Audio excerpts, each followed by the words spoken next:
Welcome to the Retire Right podcast with Larry Heller. You deserve complete financial advice. There's no acceptable alternative if you want a plan to live well and on your terms. Complete financial advice equals complete peace of mind. Now, let's get into this week's podcast episode. Hello and welcome to Retire Right with Larry Heller from Heller Wealth Management. Good afternoon, Larry. How are you? I'm doing terrific, Eric. How are you? Oh, I'm doing fantastic. I know what our topic is today, and there's something that I was saying near the end of 2020, and we all know that saying, hindsight is 2020. Now that sounds like bad. That. I actually like that. I did until 2020 was just an absolute disaster. Then I'm like, oh man, if hindsight's 2020, I don't know if I want it anymore. But truly, what that's, everybody knows what that means. Looking back, we have a much clearer vision of what happened and what we could have done or maybe kind of learn some lessons from. And I know that's what you're talking about today, kind of the lessons we learned from 2020. Absolutely. I mean, 2020 was a challenging year for me as it was for just about everybody else out there. No one could have predicted this was going to happen. I guess there are people out there that thought about some of this, but to the extent, no way. And so I thought it would be good to reflect and talk about how is 2020 a challenge for you. So I do this kind of every January. I'd like to take time to reflect on the previous year and think about what I learned and what's important. And obviously, more than ever this year, I wanted to share some of my thoughts with you. So I hope that they're useful to you as you take stock of 2020 and plan for a new year. Well, Larry, here's the thing, is that thinking back 1 year ago, like today, in January, nobody saw anything coming in February, right? And I'm not trying to be gloom and doom for next month, but we don't know what's coming next month, which is February. And so last year, February hit and the world changed. Yeah, absolutely. I remember having tickets to a Broadway show and it got pushed back once, then it got pushed back twice, and then boom, done. Yeah. And I guess we saw what was happening overseas there, and maybe we were kind of naive to think it wouldn't come here at the same type of level.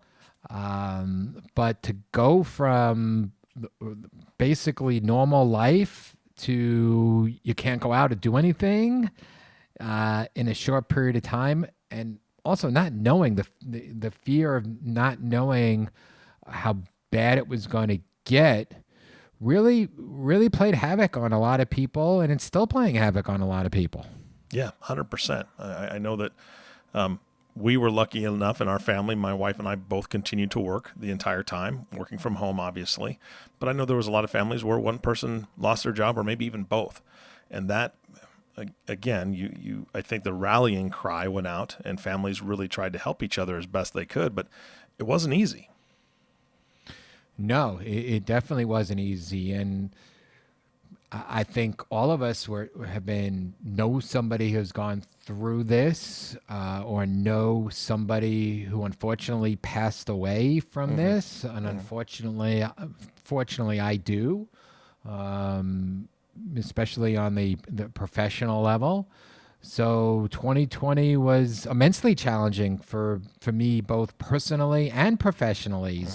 And the difficulties, I guess they provide some valuable lessons for me and for everybody. Maybe they're thinking, and you're thinking about life is entirely changed for a lot of people. Yeah, absolutely. All right, so what's the first lesson that you think we need to learn from 2020? So lesson number one is really what we're talking about. Expect the unexpected. And I know that's easier said than done, but it's so true.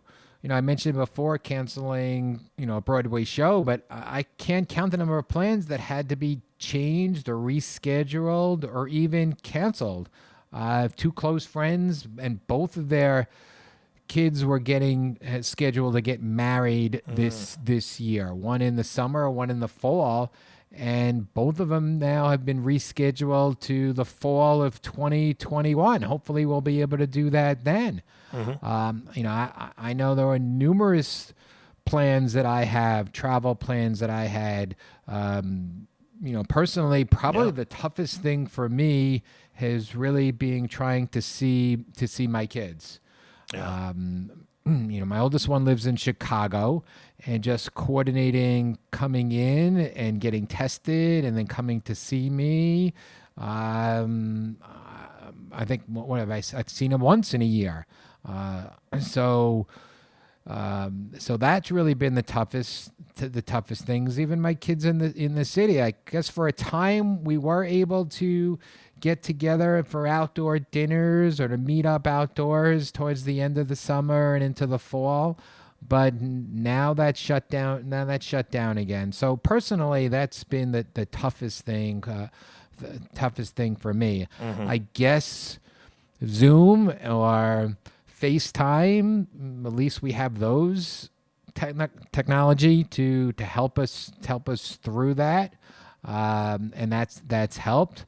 But I'm sure looking forward to the days that now they can see them, but you can hug them and not have to worry about it. How many families haven't been able to hug? One of my friends had their first grandchild, and a few weeks ago. Well, actually, a few months ago, when they weren't able to see her until a few weeks ago and hold her for a few weeks. It was almost 3 months before they were able to hold her. I mean, that to me really tells you how tough it was for a lot of people. So, but in our work and what we've done in the financial planning and investment planning is to help clients build contingencies and backup plans, and if things go different, and how to adjust and what to do. And now I've tried to incorporate that into my personal life so that I can switch gears whenever circumstances change.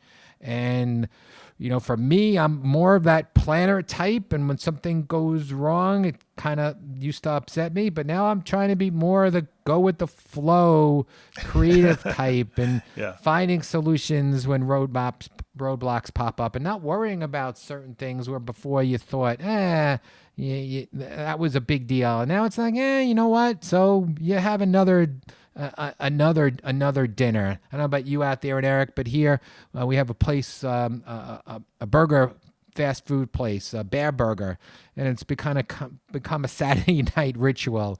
And who needs to go out and do that? And so you kind of learn and you adjust and you develop. Yeah, absolutely. I mean, it's not easy, but if you don't adapt to whatever life is throwing at you, I mean, it's just, I don't know. I just think of grumpy people that just refuse and they just get left behind, or they lose out on so many opportunities. I mean, like you said, Zoom, FaceTime, Skype, it's better than not seeing your family at all. And, if you just throw your hands up and say, well, this isn't going to work, then you just lose a huge benefit. So I'm glad to hear that you're loosening up a little bit, Larry. And just a little bit. No, I'm not going to go and sing. I'm not going to be singing on any of these podcasts, Eric. Oh, come on. That may turn off all of our listeners. See, now I have to cross this off my 2021 list here. I'm just going to write that down. No more singing from Larry. Got it. Oh, man. All right. Well, it is what it is. So what's lesson 2? So lesson 2 is what we're talking about. Appreciate what you have. We've all experienced losses this year, and some of those losses were profound, yet we're all still here. I mean, that in itself is a gift. A lot of people who came down with COVID, they didn't really know how or where or why they were sick, and were we just lucky that to avoid it, and some people not. So in 2021, I'm going to take more time to recognize, the blessings that I have in life and make sure I balance my work and personal life. I know I can definitely be a workaholic at times, but you have to balance your personal life. So I'm going to throw out, I'm going to be grateful for good health in 2021. I'm going to be grateful that for my kids are. Actually, I was grateful for my good health in 2020. I'm grateful for my kids and being able to see them and being there for me, however we are able to be there for each other. And also finding out who my good friends are. So 2020 was, besides COVID, a very challenging year for me on a few different fronts, and I was able to really find out who was really there for me.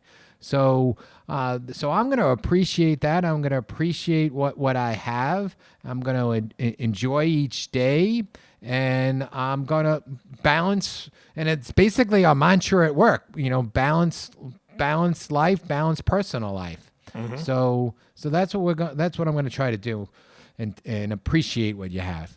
Yeah, I love how you put it, that you kind of found out who your really good friends are, and I think that makes people closer, right? And we've got some friends of ours who have 3 young kids. 2 of them tested positive for COVID, so all 5 of them are locked down now, and so we've had the opportunity to serve them as going and shopping for groceries, putting it on their doorstep, knocking with a stick on the door, not touching anything, and then running away really quickly. Right. But those are the times when you can say, you know what, I know that I'm surrounded by people who care about me.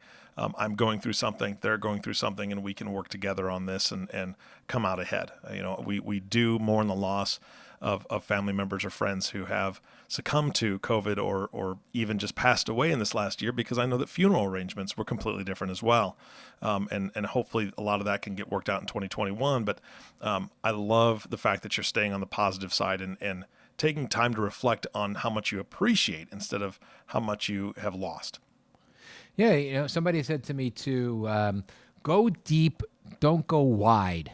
And what they basically meant for that is, take your core group of family and friends and go deep with them, instead of just having so many I guess acquaintances. So I thought that was an interesting comment that they made that I'm going to kind of take with me.